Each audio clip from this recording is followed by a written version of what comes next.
Well तो अब एक बात तो ऑलमोस्ट कंफर्म ही लग रही है, अवेंजर्स डूम्सडे सिर्फ एक नॉर्मल मल्टीवर्स मूवी नहीं होने वाली। ये मूवी पावर स्केल को कम्प्लीटली तोड़ने वाली है। इस बार स्पॉटलाइट जाने वाली है एक ऐसे कैरेक्टर पर जिसको मार्वल फैंस सालों से वेट कर रहे हैं, the golden guardian sentry. MCU sentry जिस लेवल का फिट करने वाला है उसका आपको अंदाजा भी नहीं होगा। मैं यहाँ प्लेनेटरी लेवल नहीं, यूनिवर्सल लेवल भी नहीं, यहाँ गैलेक्सी लेवल की बात भी नहीं कर रहा मैं। हम बात कर रहे हैं मल्टीवर्सल लेवल की। जो इनसाइडर रिपोर्ट अब सामने आई है उसके अकॉर्डिंग सेंट्री अवेंजर्स डूम्सडे में कुछ ऐसा कर सकता है जो इन्फिनिटी स्टोन से भी बड़ा पावर फिट हो सकता है। हाँ, तुमने सही सुना। तो आज की वीडियो में हम बात करेंगे सेंट्री की इनसेन मल्टीवर्सल लेवल की फिट, थॉर के साथ उसका पॉसिबल टीम अप और कैसे एमसीयू सीक्रेटली हाइपरॉन की स्टोरी लाइन सेंट्री को दे रहा है। सो बल्क अप, क्योंकि ये वीडियो डेंजरस होने वाली है। सबसे पहले बात करते हैं इनसाइडर रिपोर्ट की। कुछ वीक्स पहले इंडस्ट्री इनसाइडर की तरफ से एक रिपोर्ट आई थी कि अवेंजर्स डूम्सडे में सेंट्री अपने बेयर हैंड से एक इनकर्जन को रोकेगा।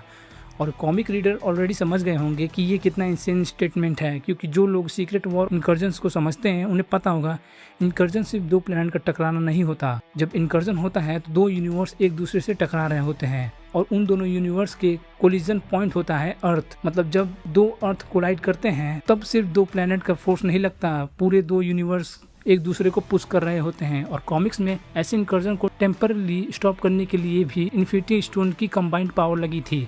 अब इमेजिन करो, अगर सेंट्री अपने हाथों से एक इनकर्जन को रोक देता है तो वो टेक्निकली दो अर्थ नहीं दो यूनिवर्स को पुश कर रहा होगा विथ हिज बेयर हैंड्स। और ये काफ़ी इंसेन रिपोर्ट है। ये fit straight up multiversal level category में चला जाएगा और ऑनेस्टली ये एग्जैक्टली वो टाइप का मैडनेस है जो रूसो ब्रदर्स बिग स्क्रीन पे दिखाना चाहेंगे। लेकिन सवाल ये है, मार्वल सेंट्री को इतना बड़ा रोल क्यों देगा? अब इसका आंसर तुम्हें मिलेगा कॉमिक से। तो चलो थोड़ी कॉमिक लाइन पे भी ध्यान दे देते हैं। The last man standing Avengers volume 5 का इशू नंबर 4 में एक अल्टरनेट अर्थ पर इनकर्जन हो रहा होता है और उस यूनिवर्स का प्रोटेक्टर होता है हाइपरियन, मार्वल का सुपरमैन लेवल पावर हाउस। और जनरली इनकर्जन में हीरोज एक दूसरे की अर्थ डिस्ट्रॉय करने की कोशिश करते हैं ताकि अपनी यूनिवर्स को बचा सकें। लेकिन हाइपरियन अलग था। उसने डिसाइड किया वो दोनों अर्थ के बीच में खड़ा होगा और उस कोलिजन को रोकने की कोशिश करेगा। हाइपरियन लिटरली दो यूनिवर्स के बीच में खड़ा हो जाता है और उन्हें अपने बेयर हैंड से पुश करने लगता है। अब इमेजिन करो दैट विजुअल, दो यूनिवर्स कोलैप्स हो रहे हैं और एक बंदा उनके बीच खड़ा है, उन्हें रोकने की कोशिश कर रहा है। और हाँ,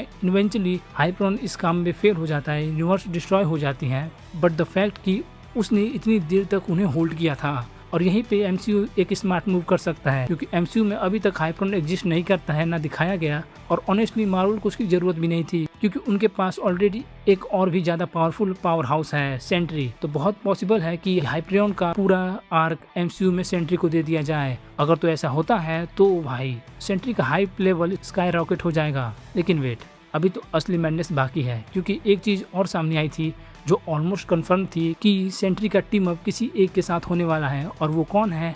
थॉर। हाँ, थॉर और सेंट्री एक साथ। अब सुनो, स्क्वायर के इंटरव्यू में लुइस पुलमैन ने टीज किया था अवेंजर्स डूम्सडे में ड्रीम पेयर अप्स होने वाले हैं। और इस पेयर अप्स जिनके बारे में फैंस सालों से इमेजिन करते आए हैं। और ऑनेस्टली सेंट्री का सबसे ड्रीम लाइक टीम अप सिर्फ एक ही कैरेक्टर के साथ हो सकता है, थॉर।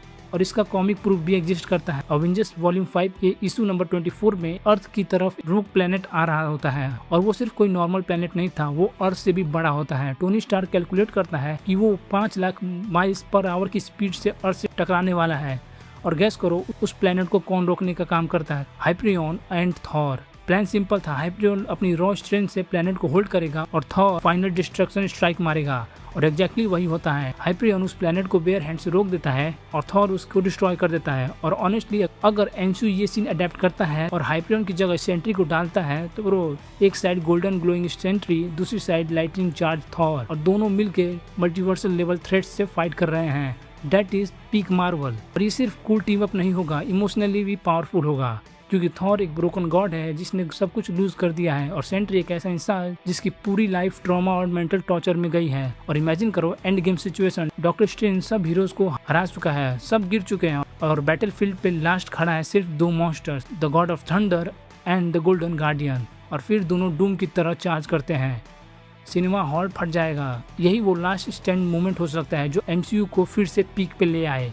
और ऑनेस्टली अगर रूसो ब्रदर्स सच में टाइम रन्स आउट और सीक्रेट वॉर की वाइब प्रॉपर्ली अडेप्ट करते हैं तो अवेंजर्स डूम्सडे मार्वल की सबसे क्रेजी मूवी बन सकती है, क्योंकि अब स्टेक सिर्फ अर्थ की नहीं अब स्टेक पूरे मल्टीवर्स की है और सेंट्री जैसा कैरेक्टर इस वॉर को नेक्स्ट लेवल पे ले जा सकता है। तो अब तुम बताओ कमेंट में, क्या तुम इमेजिन कर पा रहे हो सेंट्री को 2 हाथ से यूनिवर्स रोकते हुए? और अगर थॉर और सेंट्री टीम अप हुआ तो क्या वो MCU का ग्रेटेस्ट डुओ बन सकता है? वीडियो पसंद आई तो लाइक जरूर करना, चैनल को सब्सक्राइब कर देना, क्योंकि अवेंजर्स डूम्सडे और सीक्रेट वॉर की बड़ी अपडेट यही डिस्कस करने वाले हैं हम।